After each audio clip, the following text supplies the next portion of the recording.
वो भी टॉपर हैं, सारे टॉपर ही हैं, सबके यहाँ जितने भी बैठे हैं सारे के एंट्रेंस में आपको 320 330 प्लस में ही मिलेंगे सारे के एंट्रेंस में, पर किसी का नहीं हुआ है। तो उन्होंने कहा किसी का 2 मिनट इंटरव्यू चला, किसी का 10 मिनट चला है। तो अब ये कैसे हुआ कि किसी का 2 मिनट में आपने योग्यता जज कर ली, किसी की 10 मिनट को आपने मौका दिया? तो ये सरासर धांधली है। इंटरव्यू के लिए या अगले प्रक्रिया के लिए अगर वो मानक नहीं दिखाए जाते हैं तो अगली बार हम कैसे सुनिश्चित करें अपने खुद को कि अपने आप को, अपने आत्मविश्वास को कि वो प्रतिष्ठित पहले से ही है। हम यही मानक अपनाते हैं और आपको वो मानक नहीं बताए जाएंगे। अगर हम अपने कहते हैं कि हमको हमारे मार्क्स दिखाइए तो कहते हैं ये गोपनीयता है यूनिवर्सिटी की, इसे गोपनीयता के तहत रखा जाएगा। उसमें 70% एंट्रेंस का वेटेज और 30% इंटरव्यू का वेटेज होगा।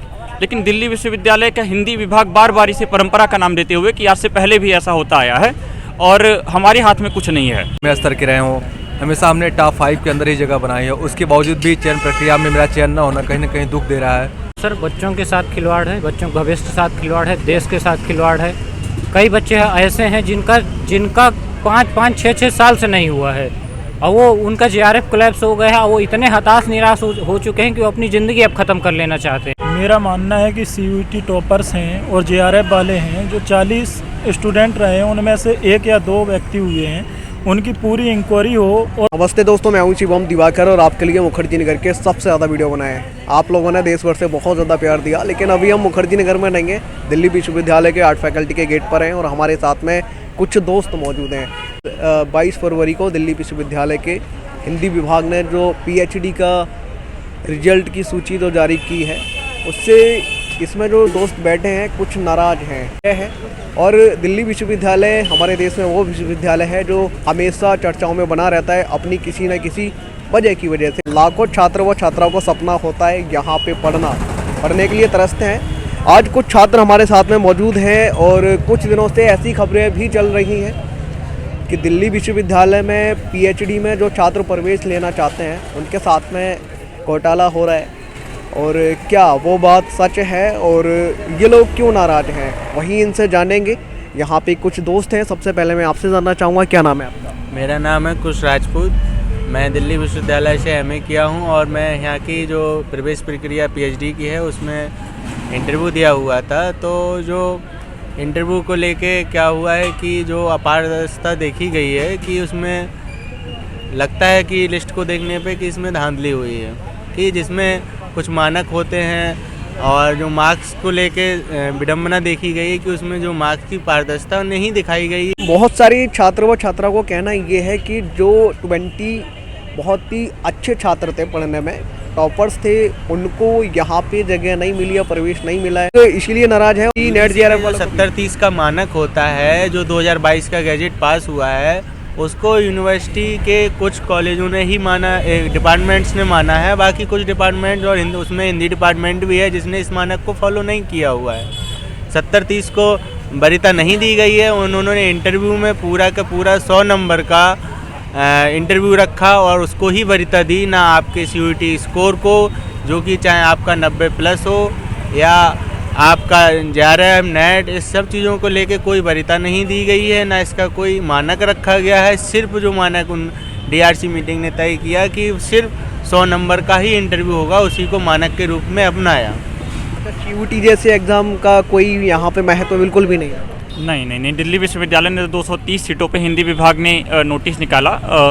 उसमें पहले फेज में इन्होंने 31 एडमिशन लिए और दूसरे फेज के लिए NTA द्वारा CUET का एग्ज़ाम, CUET PhD का एग्ज़ाम कंडक्ट कराया गया, जिसमें दिल्ली विश्वविद्यालय, BHU और BBAU लखनऊ यूनिवर्सिटियाँ शामिल थी। इसमें जो टॉप रैंकर्स की सूची रही CUET PhD में, टॉप 20 रैंकर्स की सूची रही, उनमें से सिर्फ एक बच्चे को जगह दी गई दिल्ली विश्वविद्यालय में सेकेंड फेज की प्रक्रिया में। बाकी सारे बच्चों को बाहर कर दिया गया। हम जब उनसे प्रश्न पूछ रहे हैं तो उसे परंपरा का नाम देते हुए कि यही तो चलते आया है और कोई पारदर्शिता नहीं बरती गई। हम उनसे अपने नंबर, उन्होंने कहा कि 100% इंटरव्यू का वेटेज है और सिर्फ एक क्वालिफाइंग एग्जाम है। NTA बार बार ये कह रहा है, और जबकि हाईकोर्ट की प्रिडिक्ट भी है, वर्डिक्ट में आया हुआ है कि अब इंट्रेंस एग्जाम से जो भी परीक्षाएं ली जाएंगी उसमें 70% इंट्रेंस का वेटेज और 30% इंटरव्यू का वेटेज होगा।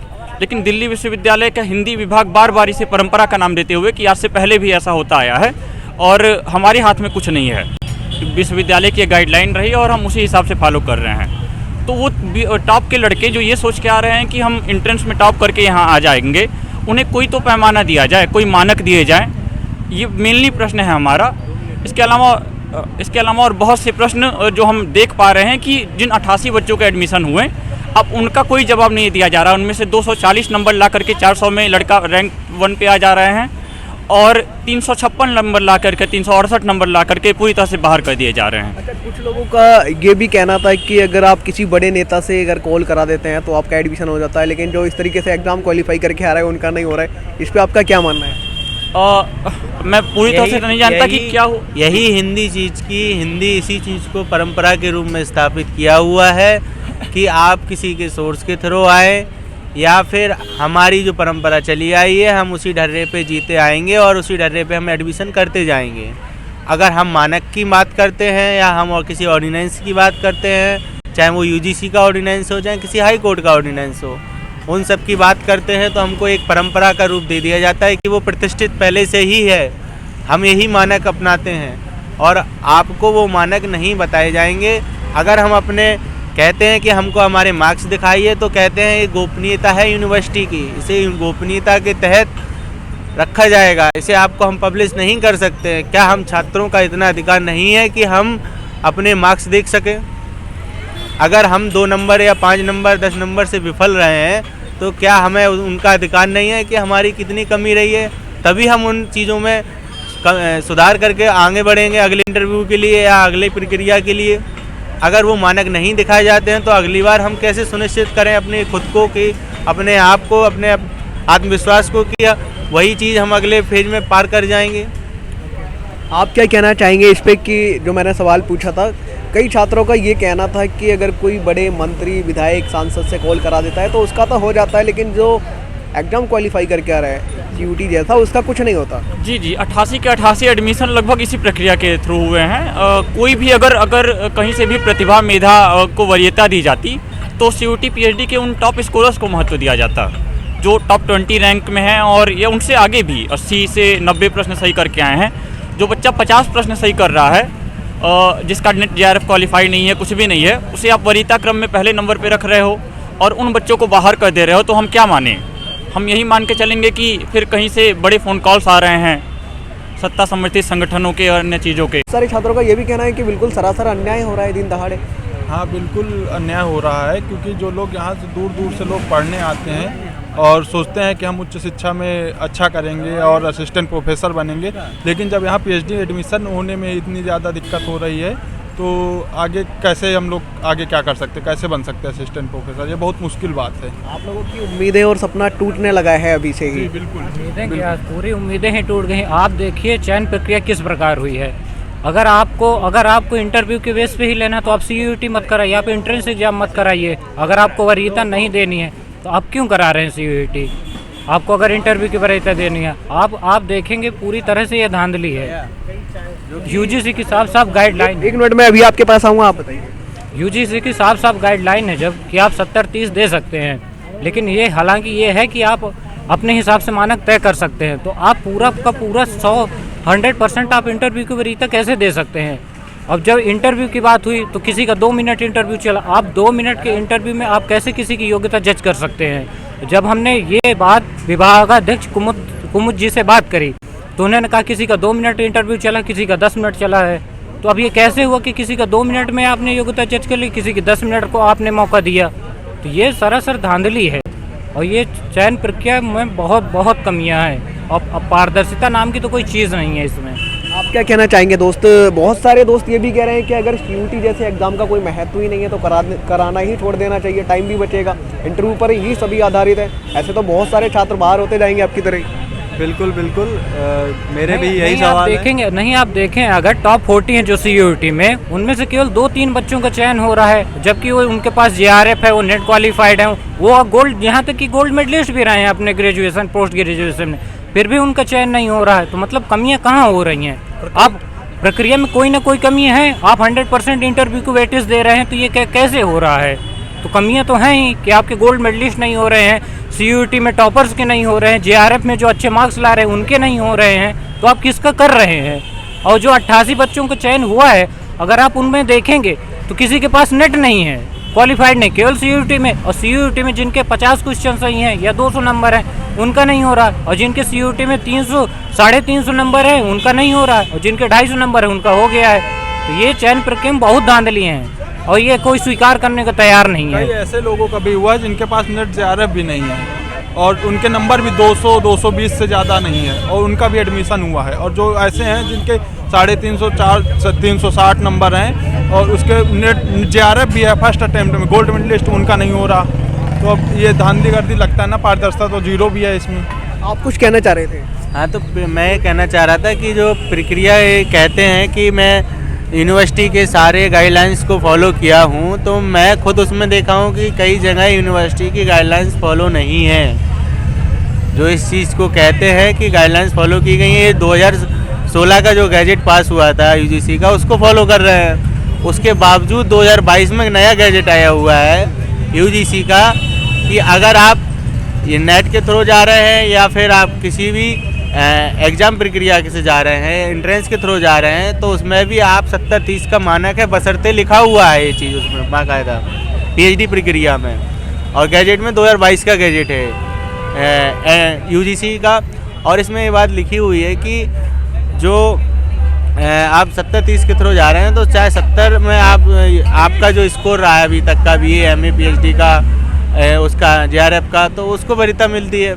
लेकिन 30 नंबर का इंटरव्यू होगा उसमें। लेकिन इनसे जब मैंने जवाब मांगा कि आपने इंटरव्यू किस प्रक्रिया से लिया, तो उन्होंने बोला हमको दोनों ऑप्शन मिले हुए थे कि मैं चाहूँ तो 70-30 से भी यहाँ पे प्रक्रिया कर सकती हूँ, चाहूँ तो मैं 100 भी अपना सकती हूँ।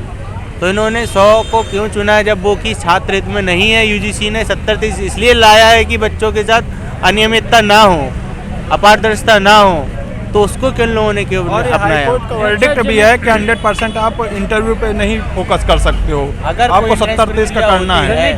जब इनसे कहा गया कि आप मार्क्स सभी के वो करिए, दिखाइए हमको, तो ये बोली कि नहीं, ये हमारे यहाँ नहीं होता, ये हमारी यही परंपरा है कि हम मार्क्स नहीं दिखाते हैं, बस हम चयन कर लेते हैं बच्चों का। बस ये क्या बात होती है कि नहीं, हमारे यहाँ ये परंपरा ही नहीं है। ये कैसी परंपरा है? हिंदी विभाग से आप लोगों का भरोसा टूट चुका है, उठ चुका है? भरोसा पूरी तरह से उठ चुका है।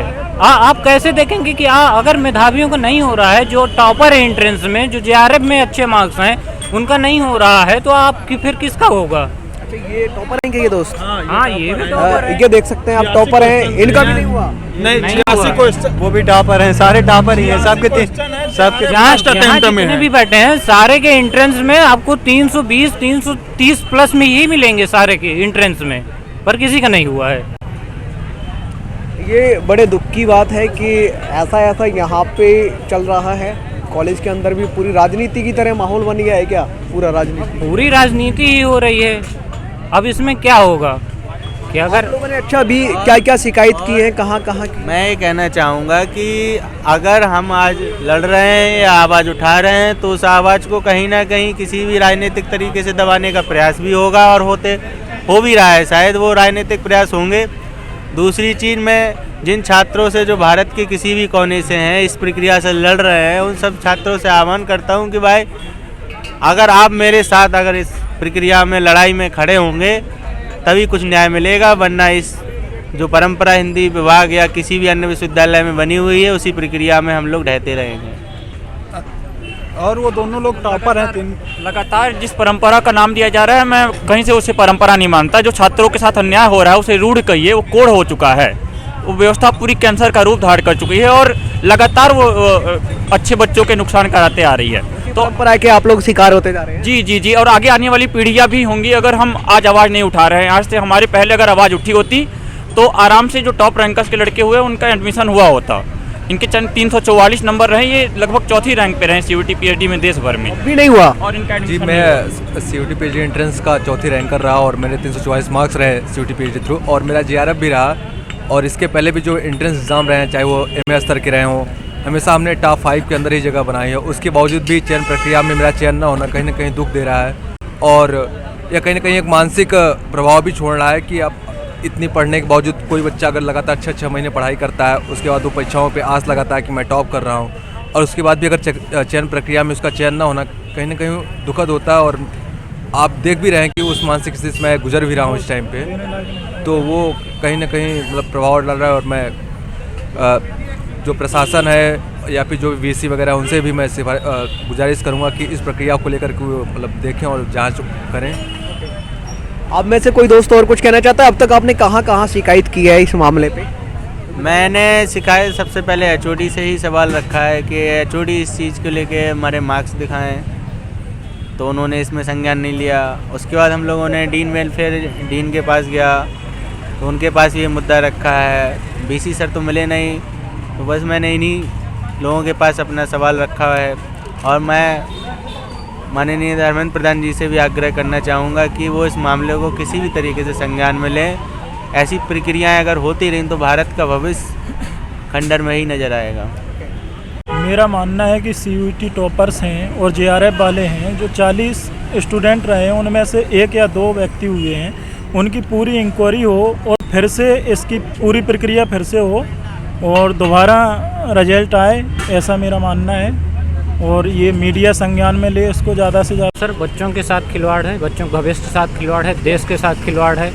कई बच्चे ऐसे हैं जिनका 5-5, 6-6 साल से नहीं हुआ है और वो उनका जेआरएफ कोलैप्स हो गया है। वो इतने हताश निराश हो चुके हैं कि वो अपनी ज़िंदगी अब ख़त्म कर लेना चाहते हैं। वो इस हद तक निराश हो चुके हैं, टूट चुके हैं। आप समझ सकते हैं कि ये व्यवस्था कितनी खराब है, क्या कैसा यहाँ की व्यवस्था चल रही है। बड़े ही दार्शनिक हुए हैं कांट, जिन्होंने कहा है अपनी कि हम जैसी नैतिकता जिस संस्था में लाते हैं ना, और जिस संस्था के प्रति अपने लिए चुनते हैं ना, वही नैतिकता या जिन चीज़ों का, जिन निर्णयों का, जिन चीज़ों का हम अपने लिए एक्सेप्ट करते हैं, वही चीज़ें दूसरे पे लागू होती हैं। तो वही है कि हिंदी विभाग जो चुन रहा है, जिस परंपरा को चुन रहा है, वही हम लोग उस प्रक्रिया में, उस चीज़ों में ढह रहे हैं। और उस चीज़ों में कोई समाधान नहीं है, ना कुछ नैतिकता है, ना कुछ नज़र नहीं आता है। तो आज हम आए थे दिल्ली विश्वविद्यालय, जो देश में सबसे चर्चित विश्वविद्यालयों में से एक है। 8 फैकल्टी के गेट पर थे। हमने कुछ छात्रों से बात की है। 22 फरवरी को दिल्ली विश्वविद्यालय के हिंदी विभाग ने जो पीएचडी का अपना रिजल्ट जारी किया है, उसी को लेकर के ये दोस्त सभी नाराज़ हैं। कहा जा रहा है कि उसमें बहुत ही धांधली हुई है, सीयूटी जैसे एग्ज़ाम को नज़रअंदाज कर दिया गया और इंटरव्यू को ही सब कुछ मान लिया गया, ऐसा इनका कहना था। इस वीडियो को आप ज़्यादा से ज़्यादा शेयर कीजिए। मिलते हैं आपसे किसी और वीडियो में।